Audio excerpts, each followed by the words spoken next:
નમસ્કાર. આપણી શાળા હરિઓમ પ્રાથમિક કન્યા શાળામાં આરબીએસકે ની ટીમ દ્વારા બાળકોની આરોગ્ય તપાસ ચાલી રહી છે. તો આરબીએસકે ની શું છે અથવા આ પ્રોગ્રામ શું છે એના વિશે ડીપમાં આપણે ઇન્ટ્રોડક્શન લઈએ મેડમ પાસે. મારું નામ ડૉક્ટર જલપા વાઘેલા છે. હું આરબીએસકે મેડિકલ ઓફિસર તરીકે છેલ્લા 10 વર્ષથી ફરજ બજાવું છું. આરબીએસકે આપણો સેન્ટ્રલ ગવર્મેન્ટનો પ્રોગ્રામ છે જેનું નામ છે રાષ્ટ્રીય બાલ સ્વાસ્થ્ય કાર્યક્રમ. અમારી અંડરમાં 0 થી 18 વર્ષના આંગણવાડીના બાળકો, શાળાના બાળકો, જુવેનાઇલ હોમ, મદ્રેસા, આશ્રમ શાળા બધા બાળકોને અમારે આરોગ્ય તપાસ કરવાની હોય છે. આરોગ્ય તપાસ અમારે 4D મુજબ કરવાની હોય છે અને બેઝિક સ્ક્રીનિંગ એટલે અમે આમ જોવા જઈએ તો વર્ષમાં 2 વખત શાળા અને આંગણવાડીમાં આરોગ્ય તપાસ કરીએ છીએ. મેઇન ફોકસ અમારું 4D ઉપર છે: બર્થ ડિફેક્ટ, ડેફિશિયન્સી, ડિસીઝ અને ડેવલપમેન્ટલ ડિલે. તો કેટલા સમય પછી અથવા કયા સમય પછી બાળકોમાં તપાસ થવી જોઈએ? બાળકોમાં દર 6 મહિને આપણે વર્ષમાં 2 વખત આરોગ્ય તપાસ થવી જોઈએ, જેની અંતર્ગત આપણે બાળકોના વજન કરીએ છીએ, એમની ઊંચાઈ કરીએ છીએ, HB હિમોગ્લોબિનના કેમ્પ કરીએ છીએ. આના આધારે ખ્યાલ આવે કે બાળકમાં એનિમિયા છે. ઘણી વખત એવું થાય કે બાળક વારે વારે બીમાર પડી જાય છે, અમુક એનિમિયાના લીધે ભણવામાં સરખું ધ્યાન નથી આપી શકતું. તો આ બધા ક્રાઇટેરિયાને ધ્યાનમાં રાખીને આપણે આરોગ્ય તપાસ કરતા હોઈએ છીએ. બાળકોનું સ્વાસ્થ્ય સારું રહે માટે કેવો ખોરાક લેવો જોઈએ? બાળક ખાસ એ સારી વસ્તુ તમે કહી છે કે અત્યારની જે જનરેશન છે, અત્યારના બાળકો ખાસ કરીને બહારના મમરી પેકેટ્સ એનું ચલણ બહુ જ વધી ગયું છે. તો આપણે ખાસ એના ઉપર ખાસ કાપ મૂકવાનો છે અને બાળક ઘરે રાંધેલો તાજો ખોરાક એમાં ઇન્ક્લુડ હોય, કઠોળ હોય, લીલા પાંદડાવાળા શાકભાજી હોય, ફ્રૂટ્સ, કઠોળ, આ બધી વસ્તુનો મેક્સિમમ ઉપયોગ કરે.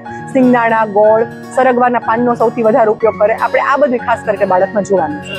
અને બાળકોમાં હાઇજીન મેન્ટેન કરવા માટે શરીર સ્વચ્છતાના શું બેઝિક સ્ટેપ અથવા શું એમને કાળજી રાખવી જોઈએ? બાળકો સવારમાં ઉઠે એટલે સૌથી પહેલા તો એ લોકોને એવી ટેવ પાડવી જોઈએ ઘરમાંથી પણ અને આપણે અહીંથી પણ કે સૌથી પહેલા બ્રશ કરે, એની એનું ટૂંકમાં જીભ ક્લીન કરે, એ પછી એની શૌચક્રિયા પતાવે, વ્યવસ્થિત નાહીને તૈયાર થાય અને સવારનો નાસ્તો એકદમ હેલ્ધી રાખે.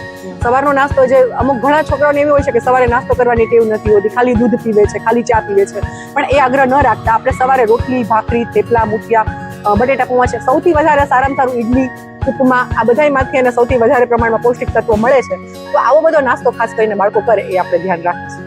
અને હાલના જે નોર્મ્સ હોય એના કરતા બાળકોની હાઈટ પ્રમાણમાં ઓછી જોવા મળે છે, નીચા બાળકો જોવા મળે છે, એનું શું કારણ હોય છે? એમાં આપણે એવું કહી શકીએ મેડમ કે અમુક જે સ્ટન્ટેડ બાળકો છે, ખાસ કરીને એના મમ્મી પપ્પા જો હાઈટમાં ઓછા હશે તો આનુવંશિક રીતે પણ બાળકો સ્ટન્ટેડ આવશે. પણ બીજી વસ્તુ એ થઈ છે કે મોબાઈલનો ઉપયોગ અત્યારે વધી ગયો છે. તો મોબાઈલના લીધે શું બાળક બેઠાડું જીવન જીવે છે, જમીને સીધું બેડ પર સોફા પર મોબાઈલ લઈને બેસી જાય છે.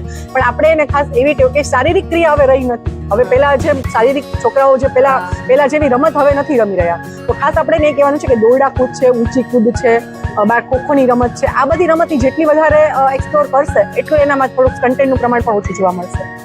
અને હાલના બાળકો છે થોડીક ફિઝિકલ એક્ટિવિટી કરે અથવા ભણવાની બાબત હોય તો એટલા એનર્જેટિક નથી, થોડુંક સ્ફૂર્તિનો અભાવ જોવા મળે, આળસુપણું વધુ છે. તો એના પાછળનું શું રીઝન હોય? આના પાછળનું એક કારણ હું એનિમિયા કહી શકું કે આ જનરલી જે લોહીના ટકા છે આપણામાં હિમોગ્લોબિનનું પ્રમાણ એ સ્ટુડન્ટ્સમાં 11% થી ઉપર તો હોવું જોઈએ. પણ અત્યારે આ ફાસ્ટ ફૂડના ચલણના લીધે અને બહારના પેકેટ્સના લીધે એ લોકો પૌષ્ટિક જેમાંથી HB મળે છે એવો ખોરાક લેતા નથી. એનિમિયાના લીધે તમારું ભણવામાં એકાગ્રતા ન રહે, તમે બધી રીતે બાળક પાછળ રહી જાય, કંઈ રમત ગમતમાં એને રુચિ ના લાગે, ચક્કર આવે, માથું દુખે, સ્ફૂર્તિનો અભાવ. એટલે એનું એક રીઝન હું એનિમિયા કહી શકું, કારણ કે બાળકોમાં મોટા ભાગે એનિમિયા જોવા મળતું હોય છે. અને ખાસ કરીને ગર્લ્સ સ્કૂલ છે તો પીરિયડ્સ બાબતે શું બેઝિક કાળજી રાખવી જોઈએ? હું ખાસ મેન્સ્ટ્રુઅલ હાઇજીન વિશે એવું કહીશ કે જેટલી છોકરીઓ પીરિયડ્સમાં આવે છે એ બહારના કોઈ ઓર્ડિનરી કપડાનો યુઝ ના કરે, સારા વ્યવસ્થિત પેડનો જ યુઝ કરે અને દર 6 કલાકે પેડને ડિસ્કાર્ડ કરી દે. હવે પેડને ડિસ્કાર્ડ પણ કેવી રીતે કરે કે વ્યવસ્થિત એને સાફ કરીને, રેપર કરીને અને પછી એક જબલામાં નાખીને એને ડિસ્કાર્ડ કરે. આપણે એ ખાસ કરશું. અને જેને વધારે મેન્સીસ આવે છે એ લોકોએ દર 3 કલાકે પેડ બદલી નાખવાના છે અને નીચેના ભાગની વ્યવસ્થિત સાફ સફાઈ રાખવાની છે.